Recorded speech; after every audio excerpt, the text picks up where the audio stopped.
The first time they whispered about her, it was with the kind of dismissive certainty that soldiers often reserve for those they think don't matter.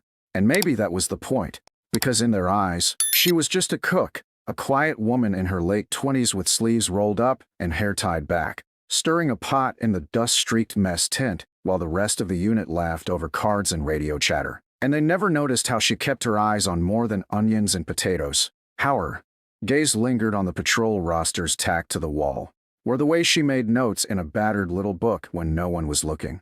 They saw only soup ladles and grease stains, but they missed the weight in her silence, the kind of silence that had history carved into it. And maybe that's why when the static on the comms suddenly broke one afternoon and a voice cut through sharp as a blade, "Savage Quill, report for covert briefing." Half the mess tent dropped their forks in stunned disbelief, because for the first time they realized the woman in the apron wasn't who they thought she was, and the story that followed would change every smirk into silence.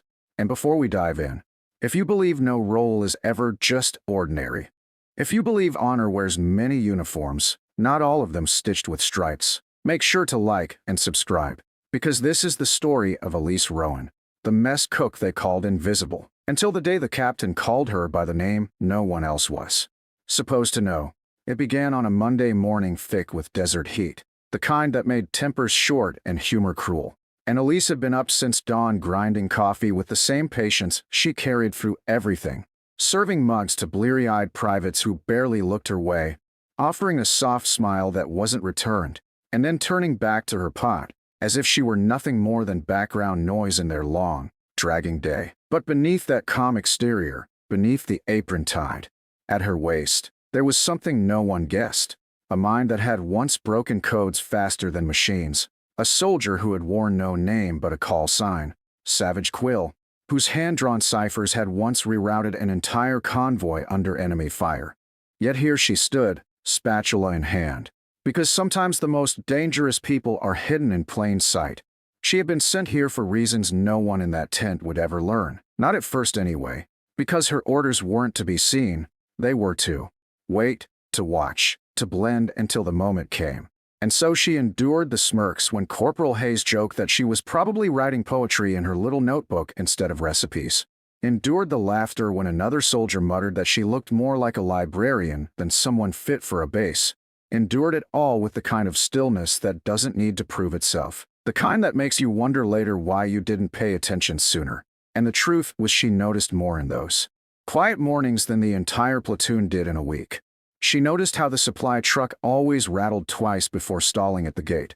She noticed the captain's subtle limp he hid when he thought no one was looking. She noticed the dust patterns near the perimeter fence where boot tracks told a story and no one bothered to read. And she wrote it all down in her book, in the shorthand that only she could understand. The language of a spy who once lived between lines of ink and fire. Still, to them, she was just Elise the cook, too young to be respected, too soft-spoken to be feared, too ordinary to matter.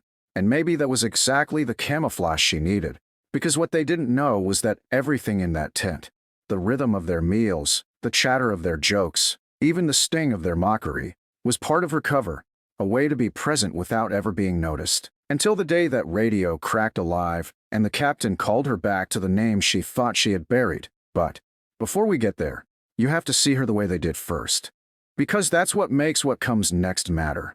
Her sleeves dusted with flour as she kneaded dough in the corner, her quiet nod when someone barked at her to hurry with the stew, the way she tucked her hair back behind her ear, leaving a streak of sauce across her cheek, and the way none of them thought for a second that she belonged anywhere except behind that counter. They didn't know the depth of the still water they were walking past, didn't know that the girl who looked like she should have been home in a small-town diner had once sat across from generals in briefing rooms, her sketches and calculations changing the tide of battles no one outside classified rooms even knew had happened. And so the irony burned sharp when she overheard Hayes whisper that Elise Rowan would never see anything beyond a frying pan. Because in truth, she saw more than all of them combined, and every laugh, every sneer, every time they dismissed her was just fuel for the moment that was coming. The moment the radio would tear through the air and remind everyone that sometimes the quietest soldier in the room is the one who carries the sharpest blade. The mess tent was never truly quiet, Not even in the afternoons when heat waves shimmered against the corrugated walls and flies buzzed lazily over half-empty trays, but on the day the radio cracked alive with that call, Savage Quill, report for covert briefing. The noise collapsed in on itself, like someone had cut the cord on the world. Forks hung mid-air, chairs scraped and froze. And for the first time, every soldier in that room looked at Elise Rowan as though they were seeing her for the very first time. The name they'd just heard didn't belong to a cook. It belonged to a ghost of something bigger. A title whispered with precision by a captain who never wasted words. And yet Elise didn't flinch, didn't hesitate. She simply set the ladle down on the counter, untied her apron with slow, deliberate calm, and walked out past their stunned faces. Her boots steady against the dusty floorboards as though she had been waiting for this moment all along. And maybe she had, because truthfully, every quiet day in that tent, every note scribbled into her battered book, had been a rehearsal for the summons no one believed would ever come. The air outside was dry, sharp, and carrying the faint metallic hum of generators, and as she crossed the yard a pair of MPs peeled off from the motor pool to escort her, not because she needed protection, but because protocol demanded it when a name like Savage Quill re-emerged from shadows, and the younger of the two couldn't help glancing sideways at her, trying to reconcile the woman with flowers still on her sleeves with the operative whose dossier was buried deeper than most clearance levels could touch. They reached the command post, a squat building ringed with antennas, and inside the temperature dropped, not from air conditioning, but from the presence of seriousness. The kind of seriousness that only exists when lives depend on every word spoken in the next room. And there at the center stood Captain Harlow, eyes sharp as ever, a man who had led operations in places so redacted they were only ever referred to by grid coordinates. And when he saw her step through the door, he didn't smirk, didn't ask why the cook was here. He simply said, "Rowan. Or should I say Savage Quill? We have work." The table before him was littered with maps and intercepted transmissions, code fragments scrolling across green-tinted monitors, and he tapped the edge of one printout with 2 fingers as if trying to keep the weight of it from spilling over. An enemy ambush, buried in layers of substitution ciphers and dead frequencies, the kind of puzzle designed to be unsolvable under pressure. And yet Elise slid into the chair with the same calm she had used to chop vegetables that morning, flipped open her notebook, and began to write, her pen scratching a rhythm that no one else in the room understood until suddenly, patterns emerged, words fell into place, and coordinates crystallized where before there had only been noise. Within 20 minutes, she had outlined a complete timetable of hostile movements, every vector matching the intel reports they had half dismissed. And the silence that followed was the kind that comes only when the room realizes they've been saved by the very person they'd overlooked.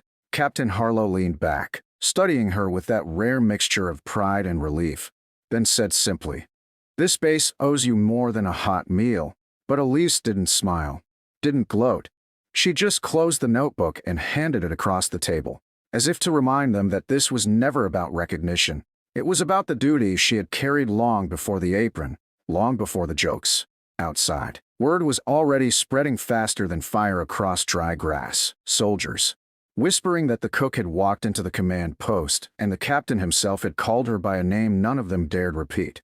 And Hayes, who once sneered that she'd never see beyond a frying pan, sat alone in the corner of the tent, staring at the empty spot where Elise's notebook had always rested, and realizing for the first time that silence doesn't mean weakness, it means waiting. And waiting, as Savage Quill had just proved, is preparation for a moment no one else is ready to meet. Night fell heavy on the base, a kind of darkness that swallowed sound and left only the distant thump of rotor blades somewhere beyond the horizon.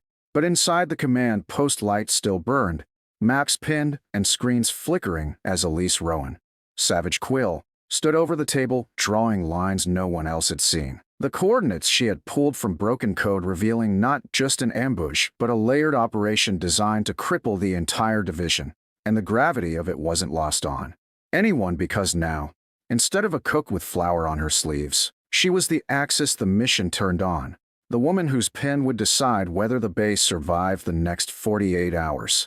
Captain Harlow briefed the team with clipped urgency, assigning fire teams and patrols, but when it came to interpreting the timing, he deferred not to his officers but to her, and that shift, silent but undeniable, echoed louder than any metal could have. By dawn she was out on the perimeter, boots sinking into dust, guiding a squad to the exact drainage culvert where she had marked enemy passage, her notebook in one hand and rifle in the other. And when the first hostile silhouettes crept across the wire, the ambush was waiting, sprung with precision so tight it looked rehearsed. And in the chaos of shouts, flares, and gunfire, Elise remained unervingly calm, calling distances, adjusting fire lines. Her voice carrying the authority of someone who had lived in shadows long before this unit ever knew her name. And when it was over, when the last crack of gunfire faded into the desert wind, her squad stood in stunned silence, not at what they had done, but at who had led them through it. Back on base, the same soldiers who once snickered at her apron now stood a little straighter when she passed, and Hayes, once so loud in his mockery, stepped forward awkwardly with a salute, his eyes lowered in shame. And Elise returned it with quiet dignity because respect wasn't something she demanded, it was something she carried until others learned to see it. A week later the mess tent felt different, not because the food had changed, but because the atmosphere had. Conversations paused when she entered, not out of fear but recognition, the unspoken knowledge that the woman stirring soup had saved them all. And when General Langston arrived unannounced, striding through the dust in full uniform, she didn't ask for the captain. She asked for Savage Quill, shaking Elise's hand firmly and saying in front of the whole camp, "Your codes rerouted my convoy once in Afghanistan. I knew we'd meet again."